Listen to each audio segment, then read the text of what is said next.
What's up, everybody? I'm going to go through a quick tutorial on Beatmaker 2 on how to load up your own sounds.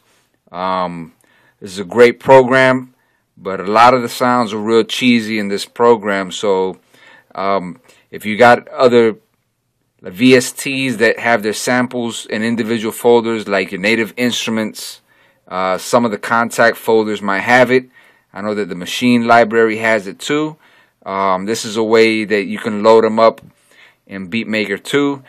This isn't just for the drum samples. This is for the individual sounds, like your VSTs, your pianos, your strings, your leads, and stuff like that.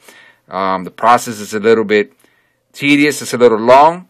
But if you just want to choose your most basic sounds and have them loaded, quality sounds are worth it. So here's how you do it. You go to New Project. You're going to choose your keyboard sampler. Alright, you're going to go to Empty Preset. Choose your keyboard. Go to Settings. Go to Mapping.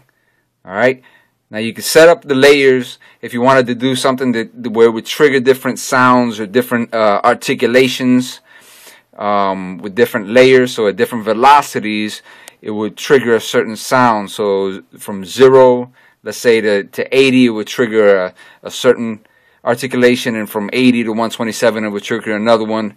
Right now, I'm not going to go through that. I think if you figure this one out, what I'm about to explain here, you can go through and do more complex zones and layering. But for right now, I'm just going to explain the basics. All right. So first, you're going to go to Add Zone, which I just did. Then you're going to go to Load Sample. Alright, I already got my sounds loaded, so I'll just go right here to my folders. Let me just choose basic guitar, jazz guitar. Alright, and then I'm going to choose the first right here sample, which it would be, in this case, it would be first in line will be C1. Alright, so we come here, load it up. As you see, it already defaults to C-2. You're going to go to C1 because it's a sample that we loaded up. Alright, so we will go to C1. As you can see, this is a long process. Alright, so now you got C1 as the low key. Then we're going to choose the bass key as the same as the low key. You're going to want that because then your range is going to sound strange. It's not going to flow through. Alright, so you're going to go to C1. Alright, we'll worry about the high key in just a minute. Now I'm going to load up another zone. Alright, so as you see, it starts up at C#1, which is the next key. Alright, so we're going to load up the next sample in line. Alright, so what comes after C1 in this current folder would be E minor. Alright, so we would load up E minor or D sharp, same thing. We would go right here, and in that one we would choose D sharp. Okay, and then the same thing we repeat it with D sharp. Alright, in this case, since I'm just doing it real quick, I left it this way, but I would have kept this at right here at D1, which is right before this D sharp. As you see, you would follow the same thing all the way through. You would do the high key up to the semitone right before the next sample that you would load. And it's the same thing that you would keep doing over and over until you load the whole keyboard right here. Alright. You just load this up, like back up real quick. You can see where you're at here loading the samples by moving this over here.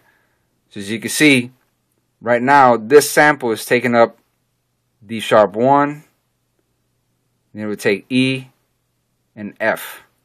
So that's your low key, goes all the way to your high key, and your bass key is not going to show up here, but you're gonna be able to hear it when you start playing the keys and you have all your samples laid out. That's going to be really important, that bass key. Alright, if you have any questions, just hit me up. Before I finish up here, I'm going to get out of here. I'm going to get over to the main screen, and then you're going to have to save this. All right, so you're going to go right here. Just choose whichever folder you want to put it in. This is just my content where I got it. All right, so you're going to go to Edit Files. When you do that, it's going to ask you if you want to create a folder. I'm just going to create a folder, miscellaneous, enter. Alright, you're going to want to go up here to Edit Files, get out of that.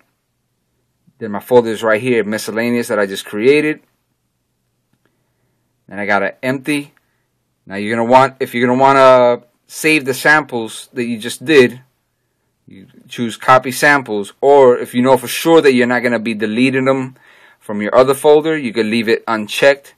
I usually copy it because that's the way that I like to make my folders.